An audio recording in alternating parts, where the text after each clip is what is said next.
Kumusta mga brad? Ngayon nga pong naglabas ng upgraded version ng Yamaha Sniper. Yung mga taong loyal sa brand na Honda, may mga hirit sila. Na baka naman daw sa pagkakataon na to, ilabas na ni Honda ang Winner X dito sa Pilipinas. Kasi kung atin nga pong matatandaan, parang 2019 pa yata siya nilabas sa Vietnam. At maraming taon na nga ang nakalipas, wala pa siya sa Pilipinas. Nagkasyota ka na at naghiwalay, wala pa rin siya dito. Mas nauna pang lumabas ang alien na ito kaysa sa motor na ito.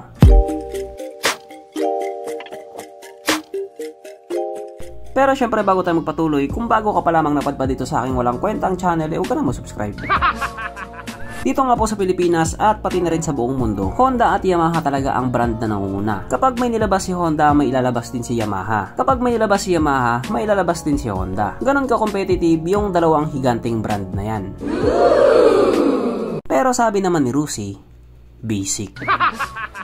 Sa ngayon nga po, dahil may nilabas na ng upgraded version na Yamaha Sniper, hindi na rin mapakali yung mga taong loyal sa brand na Honda. Kasi yung Sniper na VVA standard version, matagal na sa Pilipinas. Samantalang yung Honda Winner X, alaws pa rin. Marami nang nangyari, marami nang naganap, pero mukhang wala pa ring paramdam si Honda Philippines pagdating sa Winner X, na isa nga pong poging underbone. Mas nauna pang nawala yung Facebook ni Rendon.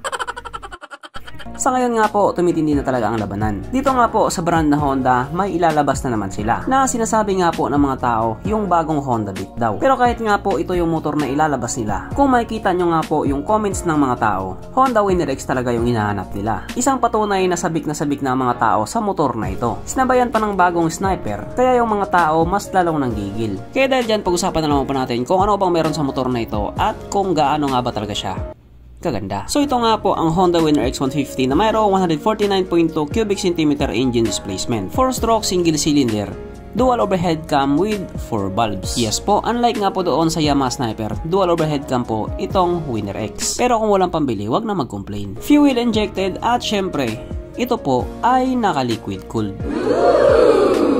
Kaya hindi rin po siya panis sa Honda Click 125.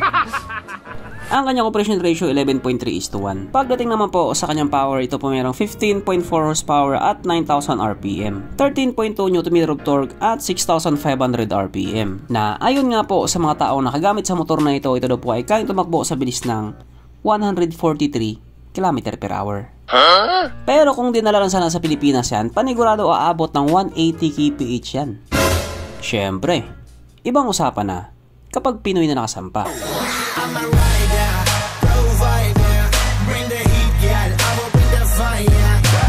Ang kanyang tangke ay kaya magkarga ng 4.5 liters fuel tank capacity na kumukonsumo naman na po ng 50 kilometers per liter. So kung ganun, matipid siya. Ang sukat ng kanyang gulong 90/80/17 sa harap at 120/70/70 naman sa likuran. Syempre pares na po itong naka-tubeless. Pagdating naman po sa kanyang braking system, ito po ay naka-disc brake sa harap at disc brake din po sa likuran.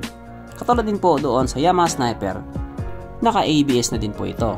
Pero yung sa harapan lang din, sasabihin na naman ng mga walang pambili. Bakit hindi na lang ginawang dual channel ABS? Ang kanyang seat height ay may taas sa 795mm at 148mm naman ang kanyang ground clearance. At ang motor nga po na ito ay may kabuuang bigat na 123 kg. Mapunta naman po tayo sa iba pa niyang mga features. So mga ilaw nga po sa motor na ito, naka full LED na po. Speaking of ilaw, yung headlight nga po sa motor na ito, napaka-astig din talagang tignan. Isang disenyong talagang pinag-isipan. O, kita mo yan? Kita ko din yan. Ang kanyang gauge panel, syempre naka-digital. At naka-keyless na rin po ito. At syempre present nga din po sa motor na ito ang walang kamatayang ISS or Idling Stop System. So sa 51,000 pagkakataon nga po, uulitin ko na naman to. So ito nga po yung mekanismo na kapag nakahinto ka sa isang traffic light at hindi mo pinahit yung silinyador sa loob na 3 or 5 segundo, kusa nga pong mamatay ang makina sa motor mo. At pihitin mo lamang din siya pabalik, kusa na rin siya aandar. Syempre hindi mawawala ang kanyang USB charging port na para kahit saan ka nga po magpunta, hindi ka na mangangamba na baka malobat yung cellphone mo. Kasi nga, manonood ka pa ng Pornhub. Pero dito, hindi mo na kailangan manood ng Pornhub sapagkat nandito na nga po tayo sa exciting na part, ang kanyang mga suspension. So sa harapang bahagi nga po, ito ay ginamitan ng telescopic fork at sa likuran naman ito po ay gumagamit ng monoshock na ayon nga po sa mga taong nakagamit sa motor na ito, maganda ang bounce.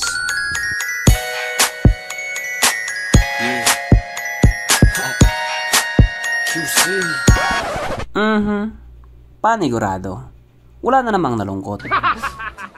At dahil wala nga pong nalungkot, alamin na po natin kung present nga ba sa motor na ito yung tatlong pinaka-importanting features. So, una na nga po dito ang kanyang lagayan ng stallion at kitang-kita naman mga brad. Wala siyang ganun. Wala siyang lagayan ng stallion. Pangalawa, wala din po siyang sabitan ng pulutan. At oras na nga po para sa ating Red Horse check ang pinaka-importanting feature sa isang motor. At ayon nga po sa aking masusing pag-aanalisa, ang motor na ito ay kaya magkarga ng isang kahong Red Horse.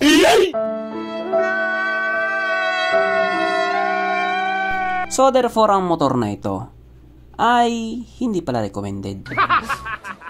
Kaya pala hindi dinala sa Pinas. At regarding naman po sa presyo niya, ito po nagkakalaga ng 50.5 million Vietnamese dong. Na kung i-convert nga po natin into Philippine peso, ito po ay papatak ng 118,000 pesos.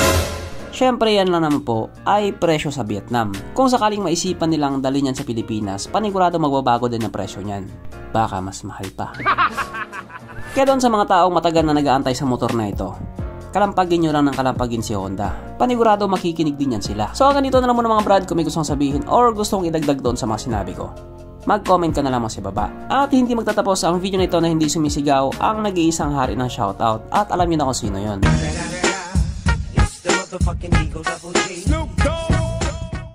So shout nga pala ka dyan, Mark Nadura Javier. At pati na rin sa kanyang kuya na si Mark Javier. Shout kay dyan Michael Baredo. At pati na rin kina Glyza May Baredo, Eduardo Baredo, Jay Bornales, Justin Verosil, Bernard Lesiones, Alvin Bernada, Mark Luis, at Jacob Bulanon. Shoutout kay Mark Angelo. At pati na rin kay Joey Nanas at Itoy. Shoutout kay Dorsky Redondo.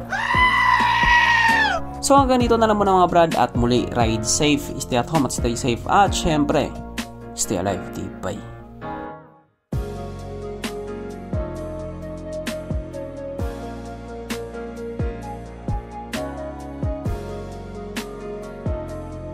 At dahil 100k na tayo, ang maunang mag-message sa FB page ko at magsabing ang pogi mo Motolab, bibigyan ko ng t-shirt. Dali na, message na.